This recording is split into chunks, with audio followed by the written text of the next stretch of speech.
Welcome everybody. So here's the video that everybody's seen. This is of that blowout on the interstate. It's coming up very shortly. This RV suffers a blowout on the driver's side front, and then it gets sucked down into the ditch fairly quickly. Driver makes a good save right there not to go into the oncoming lane of traffic. Ultimately it flips over. And here is another version. I've slowed it down in key spots, so let's take a peek. Here is the RV going through. And then once I slow it down, you'll see the rear end kind of shake. I believe that's when the blowout happens. Then we're going to slow it down even more. We're going to get an up-close view. You can see that light come on. That is not a brake light. That is his turn signal. I think that's the RV driver trying to correct the steer. And I don't know if he let off on the gas or what, but he gets sucked down. He or she gets sucked down. Saves these two cars. You can see how he tried to get it. He or she tried to get it lined up. Didn't work out. And then the RV tips over to the side. I am not a tire professional. You're responsible for your own safety. I would also like to thank the Louisiana State Police for allowing me to use that video. When dealing with these tires, the #1 cause for blowouts is overexertion of the tires, basically putting too much weight on the tires past what they're rated for, and also the inflation of the tires.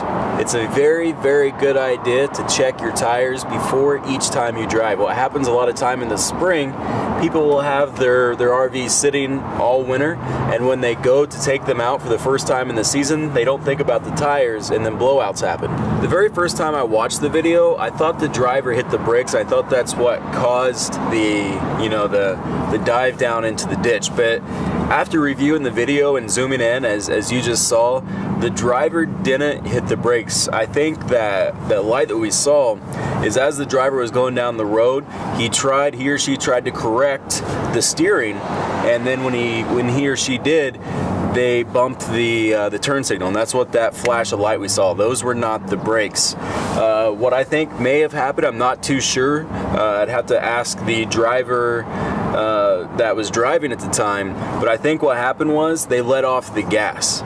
And the reason why I think that is, when a blowout happens, you're not supposed to hit the brake, you're not supposed to let off the gas pedal, you're actually supposed to accelerate. And let me explain. If I'm driving down the interstate or highway and this tire blows out, there is going to be a force pulling the RV this way. And if you hit the brakes, the momentum, that force is going to be magnified. So what you're supposed to do is hit the gas. What that does is it puts the momentum forward. It keeps you going straight. It takes away from the side momentum trying to pull you down. Now, if that driver, if they did, we know they didn't hit the brakes, but what they might have done was let off the gas. So that puts all that force that's driving it forward off the back wheels, it puts all that force down on the front of the RV. It pushes the RV down, and I think that's what happened in that video. So I'm not saying that you're supposed to accelerate and gain speed. You're just supposed to accelerate enough to the point to where you regain control.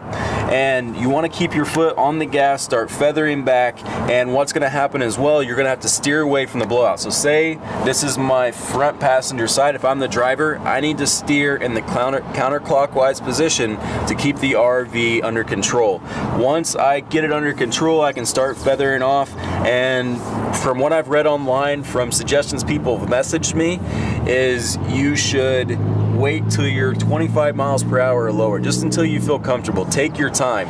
And you know, it might completely ruin this rim. But I mean, if you look at that video, if you really look at it, that is absolutely nothing. Even if the tire comes off, starts scraping your insides, like messes up your finish, obviously that is not that big of a deal. Your safety is way more important than, you know, cosmetic problems.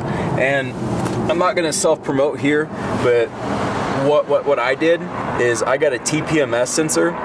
That's one of the first things I bought before I even hit the road. What I'm getting at is your preventative maintenance, you keeping an eye on your tires, is going to be the #1 thing. Doing whatever is not going to make 7-year-old tires brand new. You're going to have to keep your tires in shape. You're going to have to keep an eye on them.